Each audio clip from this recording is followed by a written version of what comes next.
Hello，大家好，我是 DP。最近家里的孩子开始学习口算，为了让孩子轻松快乐的学习口算，我就给他做了一个基于浏览器的用手柄就可以玩的口算游戏。这样呢，孩子就可以像平时玩游戏一样，在投影仪上用电视盒子，然后用手柄就可以开始学习口算。整体的效果还挺不错的，所以我录一个视频跟大家分享。如果你有需要呢，你可以直接拿过去用，完全都是免费的。好的，我们这个程序一共分两个端，分别是孩子的游戏端和那个家长的管理端。这边是通过两个网址就可以进行访问。然后我先从孩子的游戏端来做演示，按照整个生命周期的方式跟大家走一遍，有需要的就可以关注一下。孩子这端就很简单，你手柄浏览器打开以后，手柄连接以后，这是上下左右，这是 A、B 都可以按，然后默认是需要登录的，就是口算这个游戏是需要登录，其他的都是单机的不需要登录。然后解释一下为什么口算需要登录呢？因为我们有家长端，我们需要把孩子的学习行为记录下来，这样家长那边就可以看到分析相关的数据。所以是需要登录的。登录的过程也非常的简单，在这个口算游戏或者这里按一下 A 进去，它就会给一个登录码，然后只要在家长端输入这个登录码就可以。如果你不想输入，直接去扫码也可以。然后我们这边来模拟一下这个扫码的操作，大概就得到了这么一个地址，这个尾巴上的登录码就在这儿，然后把它复制下来。然后我们在家长端直接贴这个码，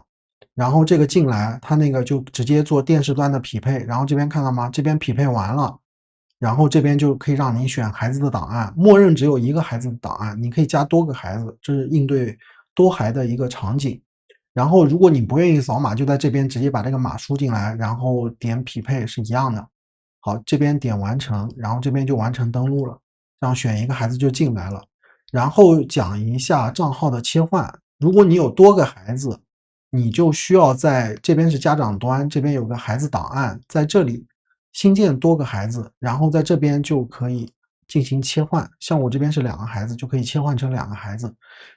孩子这边等于是只需要一次登录，然后就可以切换不同孩子的档案。如果有多个孩子，他们就可以分开做自己的学习。然后我切换回手柄啊，这边就开始游戏，点开，然后这有一个简单的设置页面，这边有比如说10以内啊、加减混合啊、识题，我用最简单的方式来给大家演示，然后直接开始游戏。开始游戏进来以后就是这么一个界面，这个界面自上而下，这边就是一些标识，然后这边有10个题目，这边有一些标题，然后这边是操作说明，其实就很简单，A 代表选择，X 代表提交，Y 代表删除，就这么简单。首先，比如说这题它的答案是1，你在这边只需要上滑一下就是1，然后2，下滑就是09这样。然后如果你要输入11就是这样，可以一直无限往后加位数。然后要提交，我这边假设是一个错的，连续4次吧，它就会告诉你答错了，给你展示一个月亮。然后刚刚是给你一个标准答案，然后这个比如说它的答案是4，那么就向上拨4下，然后按一个 X 就可以了。OK，现在是最后一道题，我们把它答完，然后就会有一个结算的页面，然后这上面会标注出，我用鼠标啊，这边是标注出一共是多少题，每一题的具体情况，然后可以选择再来一次，或者换个练习，或者回到主页，这就是整个的一个流程。好，这就是孩子端的一个流程演示。现在我们回到家长端这边来看一下。其实整体的架构是非常简单的，我把菜单标出来。首先最开始是个仪表盘，仪表盘就能看到孩子的一个做题的一个情况。然后如果有多个孩子，就可以切换孩子，比如这个孩子没做过题，这个孩子做过好多题，然后每一天的做题情况都可以看到。然后孩子档案就是说你有几个孩子，或者你希望有几份孩子档案，就可以建几份，然后孩子可以自己在前端去做切换。然后电视登录就是来匹配做电视端登录的，因为电视端如果要输入账号密码什么的还是太麻烦了，所以我们就做成类似扫码或者6位数在家长端输入这种方式来登录，等于电视端只提供码就可以了。然后这边有一个已登录设备，就是其实就是已授权的 token，这些不用的你就可以把它取消掉，然后到电视端那边就会自动的要求重新登录。然后最重要一个就是学习记录，我们来简单的看一下，这边就记录了孩子每一次学习的过程。然后这边我们就能看到我们刚刚做的这张卷子，时间是2026年的8月21日是21点11分，然后当前这个题目的完成状态是已完成，它一共是10道题，是第一个孩子，正确率是90%，有9道正确，然后总题数是10，然后总耗时是1分32秒。然后如果要看详情的话，点开这里就可以看到，会看到是哪个孩子做的这些，然后在这边就可以做一个简单的筛选，比如说做错的是哪一题，做对的是哪一题，这种。然后还有一些更细节的，比如说每一道题它用了多少秒，提交的答案是什么，这些我们都有记录在这块儿，就可以方便呢家长去做一个简单的追踪和快速的查看，大概是这样。然后在这边也可以通过时间来快速的筛选，比如说我想看今天做的题，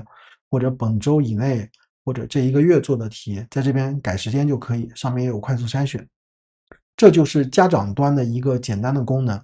基本上我做的就是我想要的一个功能，因为我们家孩子现在需要这个东西。然后我来做一个比较简单的总结吧。首先，呃，我把它放在了浏览器这个层面上，然后我们家的孩子会拿手柄在投影仪上打游戏，所以我想让他不太抗拒学习这件事，我就把学习口算这件事和他最喜欢的打游戏放到了一个相同的语境里，都是投影仪，都是手柄，孩子就非常容易接受。而且这种游戏的方式，我们也是尽量模拟了，就是比较流行的主流游戏那种极简的界面，孩子接受度上真的挺好的。所以在这个情况下，我觉得如果你也有相同的需求，你也有，不需要投影仪啊，就比如说你也有手柄，也可以在电视盒子上开浏览器，哪怕只是在平板上开浏览器，都是符合的一个场景，都可以去尝试一下。甚至你在电脑上打开浏览器，让他用键盘来做也是可以的。但是我个人建议，如果有条件的话，给孩子买个投影仪，这样，可以保护孩子的视力。我觉得这个很重要，因为我们用了很长时间的投影仪，孩子几乎每天都会看电视或者玩游戏，但是孩子的视力保护的还挺好的。然后对孩子来说，我希望有一个愉快玩游戏、学习这么一个过程，把它融合起来。然后，毕竟现在的孩子和我们当年的情况不一样嘛，对不对？然后对于家长来说，其实就是对我自己来说，我想省心，想快速的了解孩子的状态，我也没有那么多时间去给孩子打印卷子啊，一题一题看着他写啊，写完了以后再去对答案呀，再去判断什么，等于这些所有的工作都交给了电脑。其实我要做的就是每周打开仪表盘，看一下孩子对应的曲线，我就知道他的学习状态是一个什么样子。然后这个程序一直是免费的，如果有需要你就随时可以打开网址就来用，这个是我的一个承诺。如果这个东西最终能够帮助到屏幕前的你，我会觉得很高兴。也希望大家不要跟我客气。好的，这就是这一期我做的一个免费在线可以使用的孩子学习口算程序相关视频的全部内容。我希望这期视频能够帮助孩子开心快乐的学习，也能够帮助家长轻松的陪伴孩子学习。如果这期视频对你有帮助，请帮忙点赞和转发。如果你有相同的经验想要分享，或者你有想到了一些新功能想让我添加进去，你都可以在评论区或者弹幕里留言，如果看到了我会回复。我是 TP，谢谢。